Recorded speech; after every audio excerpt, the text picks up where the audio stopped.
Olha só, agora vamos partir para quando é que isso chega conosco. A gente teve uma visão geral, é muito importante, até porque a gente tem que entender como é que as coisas acontecem. Agora, como é que isso interessa para quem trabalha, Neide? Você sabe como é que isso interessa para quem trabalha? Muitas Não tenho a pessoas mínima ideia, né? acreditam que a Pois geopolítica, como é. você falou, é um assunto distante, sabe? Isso é coisa que eu não quero saber, eu não quero me Será meter. mesmo? É distante da vida profissional, não tem nada a ver comigo. Isso é um assunto para né, os diplomatas, o pessoal que É das relações isso. sociais. Essa visão ainda permeia muito Sim, sim. em nossa sociedade. Mas esse conflito internacional que você está comentando, que não é só de guerra, é conflito comercial, etc., pode afetar alguém que trabalha numa empresa brasileira? O que, é que você me diz aí, meu querido Josué, pode professor? e afeta. É bem verdade Opa! que a gente precisa fazer aqui uma consideração que é muito, muito importante, né? As empresas estão aí espalhadas em setores, né, nichos de mercado, setores produtivos próprios, e, obviamente, cada uma dessas organizações de empresas sentirá, em função do tamanho da empresa, do tamanho da operação da empresa, do número de funcionários, da receita, da sua capacidade de capilarização das suas relações comerciais, sentirá esses efeitos de modo diferente.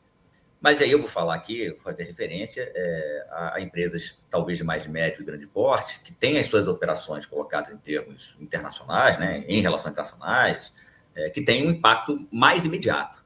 Empresas menores também sofrem, não se enganem não, elas também sofrem. Sofrem um pouco mais indiretamente os impactos, a gente vai falar disso aqui agora, portanto.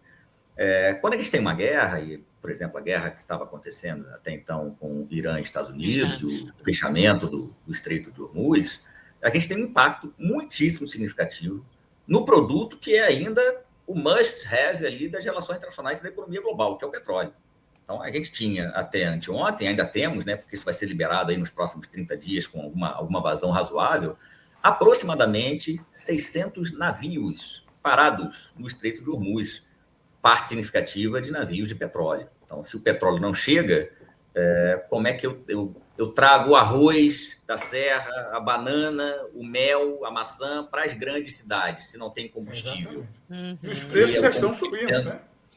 combustível é racionado, o preço do combustível sobe, se o preço do combustível sobe, o preço do frete sobe, se o preço do frete sobe, o preço da banana, do tomate, do abacaxi, aqui no mercado da esquina, também sobe. E aí fica mais difícil, obviamente, você controlar esse tipo de exercício, que vai impactar a vida da empresa. E aí pequena empresa, não apenas a média e a grande empresa, vai ter um impacto sobre isso. Então, é muito importante imaginar que há um desdobramento sobre isso. O problema não é só o desdobramento, e a gente pode falar das grandes empresas. As grandes empresas, então, sofrem muito mais, né?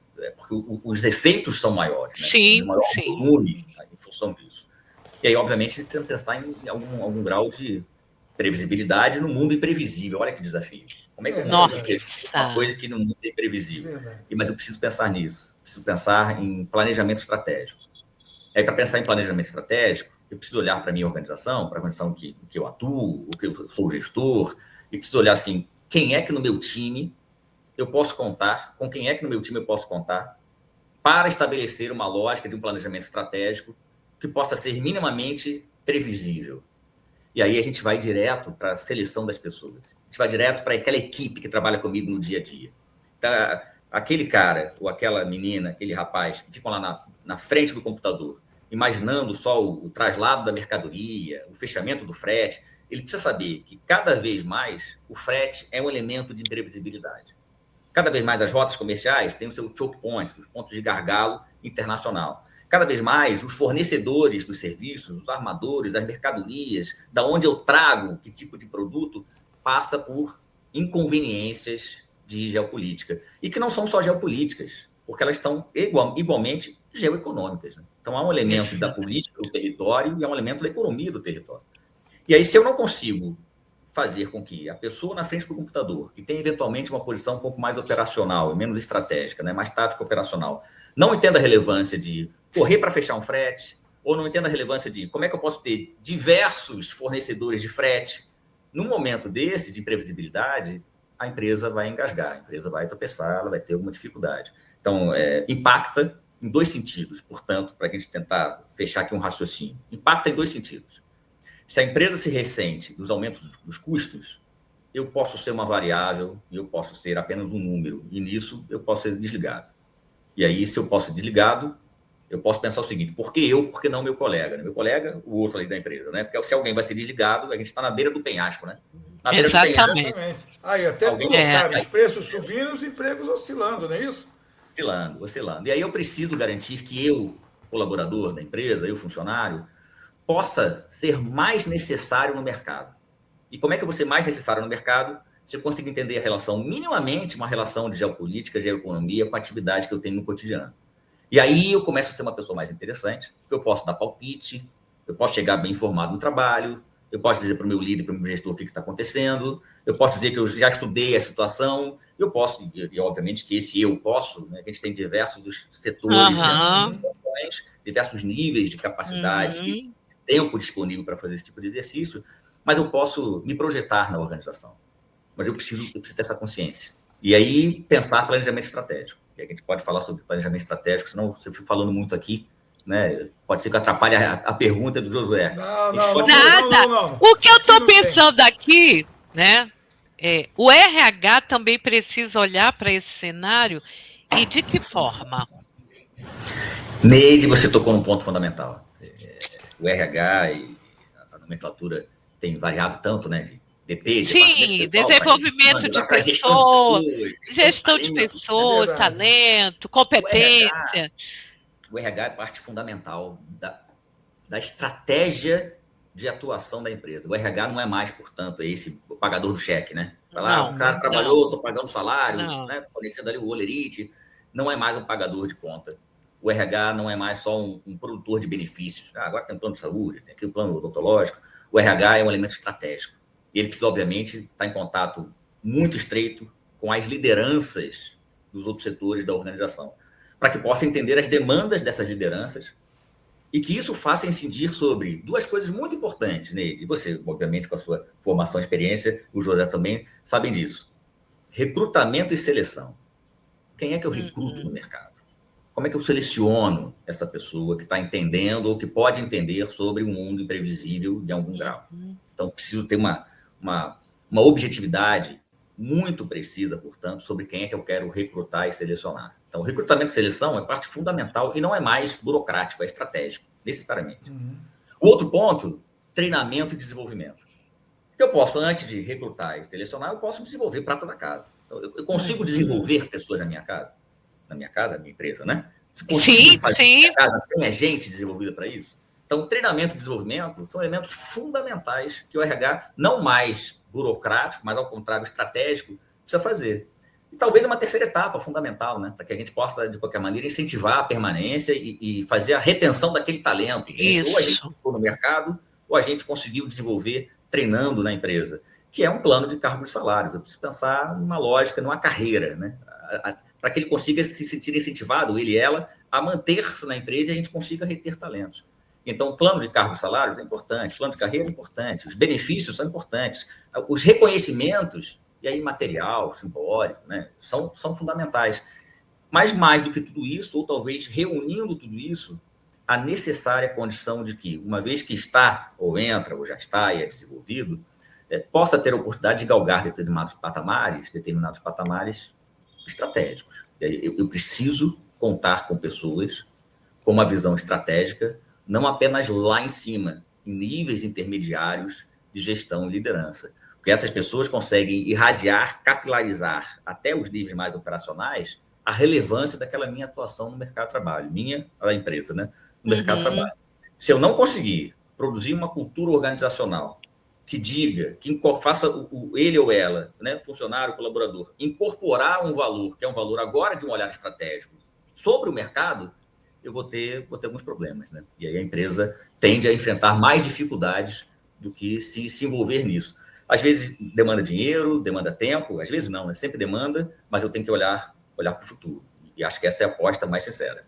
É verdade, professor... Deixa eu até aproveitar aqui, Nise, que tem uma colocação de um nosso telespectador aqui, que está conosco, né? Até um abraço para você, Aloysio Pombo, que ele faz uma colocação que só é possível acontecer. Isso que ele coloca aqui, ó.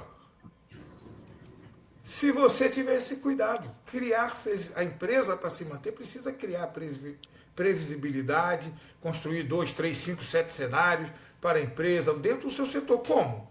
Com as pessoas, né? Se não tem pessoas com essas capacidades, se não há pessoas com competências, se não tem pessoas treinadas, se não tem pessoas que tenham essa visão, inclusive, geopolítica, como é que ela vai criar cenário?